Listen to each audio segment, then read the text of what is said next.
tashmë turistët që vizitojnë Shqipëri nuk janë të fokusuar le të themi vetëm nga zona e Europës. Kemi edhe nga lindja e largët, turistë nga Filipinet, nga Japonia, Filipinet nga tashmë India. I kemi edhe i kemi punësuar. Po, i kemi punëtor, e vërtet. Nga India, nga Japonia, nga Tajlanda, nga Amerika Latine kemi shumë, nga Shtetet e Bashkuara, sepse nga Europa pa diskutim.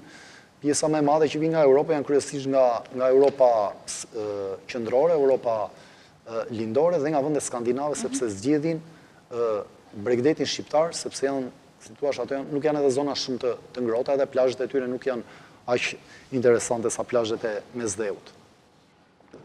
Olger, po ne ku shkojmë? Përveç se Turqisë që tashmë është kthyer në një tradit. Atëre, normalisht që frekuentojmë Bregdetin shqiptar nga Velipoja deri në Ksamil. Jashtë territorit të Shqipërisë. Po, jashtë territorit të Shqipërisë janë normalisht fluksi më të madh të turistëve e mbulon Turqia, Greqia dhe Kroacia.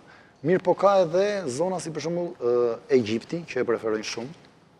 Për pjesën e Çmimet si janë në Egjipt? Për shërbimin që merr, domethënë gjithmonë flasim për shërbimin që merr, çmimet janë të arsyeshme. Çmimet janë të arsyeshme. Kemi në zonën e Indonezisë, në zonën e Tajlandës, që ka edhe një pjesë e mirë shqiptarëve që shkojnë në ato zona.